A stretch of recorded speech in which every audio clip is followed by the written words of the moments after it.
Hi, Valerie here from Zen-Sational Gifts. It is Friday. It is July 29th. It is our Feature Friday. So what we are doing today for Feature Friday is I decided to talk about wire wrapping. Wires. Lots of wires. Now, I have a lot of friends of mine who love our wire work on our website, Zen-Sational Gifts, through our Etsy store, and I thank you guys for that. A lot of people approach me and ask me, oh, I want to do that. How do you do that? With me, it's kind of hard to explain. I decided one day, I'm like, I could try that.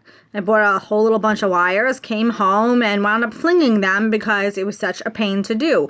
I have to be honest with you, it is time consuming. It takes a lot of patience. And depending on what you're going to do with it, it takes a lot of time. So what I did when I first started out, I also didn't have all the tools that you're going to see here today. So it does take a lot of time. It also takes a lot of money.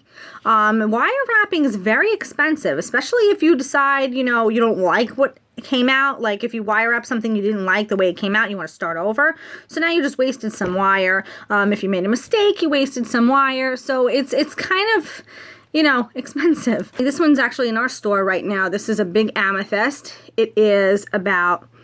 well, let's measure it. So the pendant itself is about 2.5 long, has a lot of weight to it. But how do you wrap it? Well, depends on what you want to do. And don't say, oh, I just want to wrap it, because it is time consuming.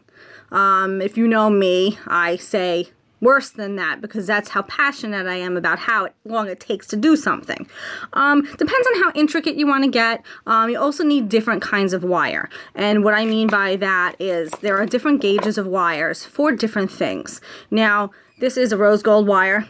This is a silver wire. The difference between the two is just the color. These are 20 gauge wires.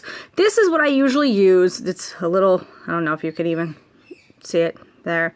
It's a little thicker. This is what you use for the base, for around it. It's what I used for this little guy. Because in order to wire wrap, what you're doing is you're trying to make sure the stone is wrapped in the wire so it doesn't fall out. Because the last thing that you want to do is sell somebody something or make something for yourself and be like, oh, look how cute this is. And then all of a sudden it falls right out of the wire and you're sitting there holding the wire and the stone's on the floor. It's basically what's happened to me a couple of times, which is why I curse and scream. But you have to have patience with it. What I've been doing lately is just whatever shapes and sizes calls to me. That's what I've been doing. If you're a beginner, you could get little books and stuff from your craft shops in town. I have a couple of them from Bead which YouTube. You could find a lot of good tutorials on YouTube, along with our channel on YouTube. So if you'd like to subscribe, that'd be great. So a lot of different things I have here. I'm just going to feature some of the stuff that we already have in our store. This is a little quartz. It's a little quartz stone. It's about a little bigger than a half an inch. He's wire wrapped with some nice black and some nice silver wires. So that's pretty cool. We have a snowflake obsidian with all silver wires around it. So basically you want to cage the stone so it doesn't fall out and fall apart on you. This is another feature that'll be going into our store soon. It's 4 times amethysts. It's a big amethyst stone wrapped with 3 little stones of amethyst in the middle. So this is really cool. This was made with not only wire wrapping, but a wire head pin, so you could attach all of this, and then you wire all of it together with our signature bail, which is pretty cool. And a lot of these are made with our signature spirals in the front too. So that's one of our things. Now, when I'm saying our, Zen-Sational Gifts is made up of me and my best friend Lucy Ann, who you'll see in future tutorials. So basically, I'm the one that does the wiring right now. I am trying to teach her how to do wiring as well. So it's kind of hard to teach because it's kind of something I picked up just on my own. I didn't have anything to learn from other than these little books that I just showed you. So it's kind of hard. It also depends on what you're wrapping. Me, I'm doing these big stones. So you see like rose quartz stones like this. What I'm actually going to be featuring in this video is something called Hiddenite, which is a master stone of the heart. So it helps with your heart chakra. It can help with opening up yourself to love, which doesn't only mean love for somebody else, but it means for unconditional love, love for oneself, stuff like that. So this is the stone that we're going to be using. It's flat on the back, little rigid in the front, has a kind of weird looking, like almost egg shape look to it. And these are the stones that are a pain, because you sit here and you have to make the bottom of the cage first. There's no way to hold these kinds of stones. That's why it takes so long. The stones that are drilled, if you're just a beginner, drilled stones that have holes in them already is perfect to start, because you don't have to figure out where to start wire wrapping it. You just shove the wire through, like this one that we have here. This is another quartz, regular crystal quartz. You shove the wire right through on the back. You just kind of twist it a little bit, and then you start wiring from the top and wiring from all over, and then you finish off with the bail. It's a little easier that way. If you're a little more advanced, what you might want to do is start doing hammering of wire. Use like a little hammer. There is a bench block, they call it. It's a little 2x2 square. So if you're not used to doing this, be very careful, because I have smashed my thumb a couple of times trying to do this.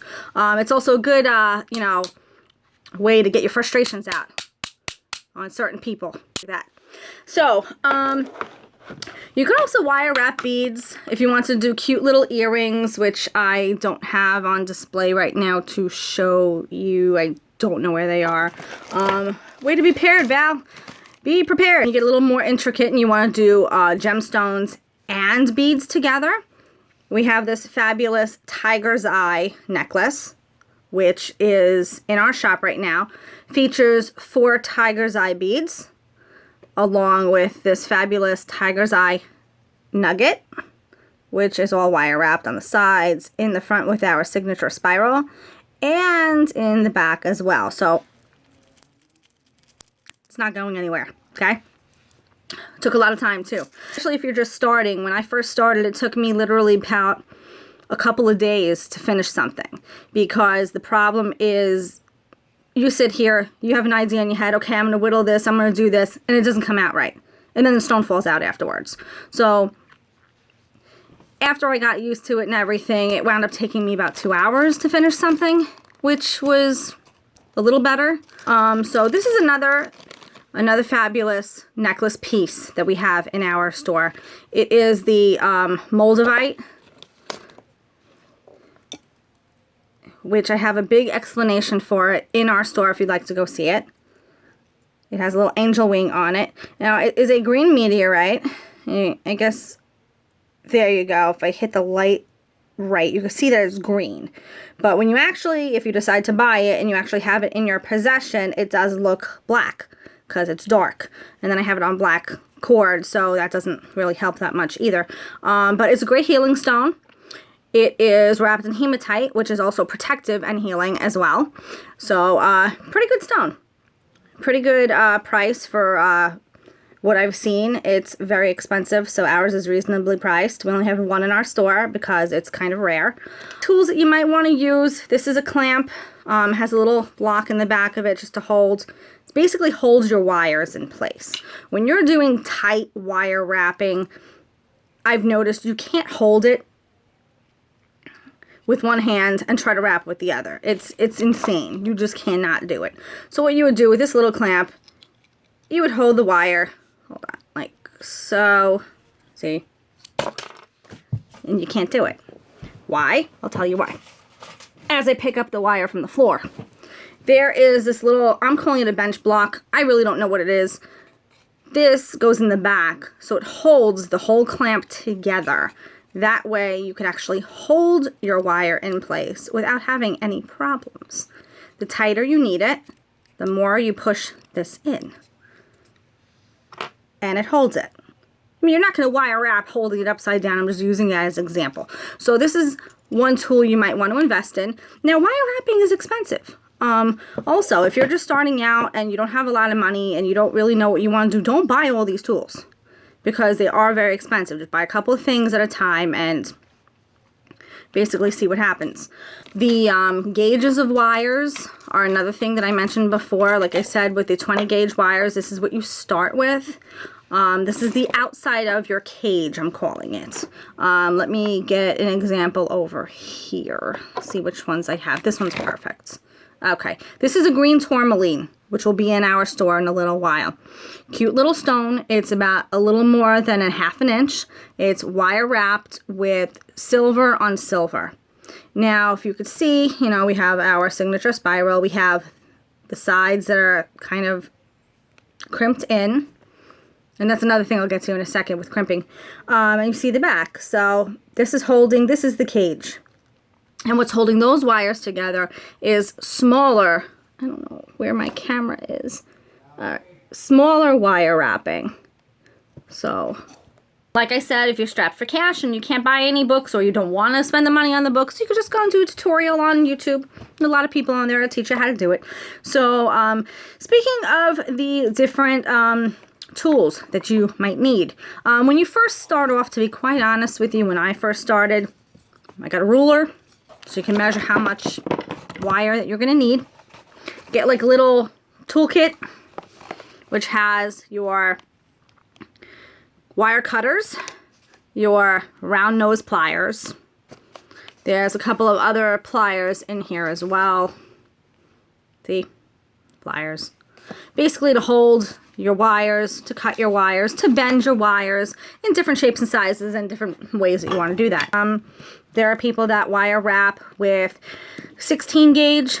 There are people that wire wrap with 26 gauge.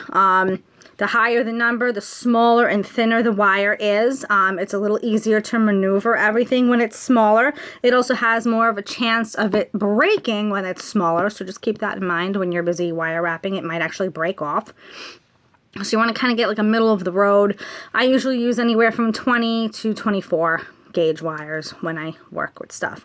And you can work with as many different wires as you want, as many lengths as you want, as many sizes as you want. All depends on kind of sort of what you want to do with your wire. So that's it. Along with your ruler, which is key when you need to measure out the wires. Clamp, hammer, ruler, and a bunch of other tools that I mentioned before. Cutters, needle nose pliers, round nose pliers, and all those guys. So if you guys have any questions, you could always write in the comments below, and I will try to answer as many as I can for you. You could also email us. You can visit our store and our other Feature Fridays and Tinker Tuesday videos for anything. Anyway, any ideas or any questions or thoughts you might have, give us a shout, leave us a comment, and thank you for watching. Bye! Instead of on them. Like that.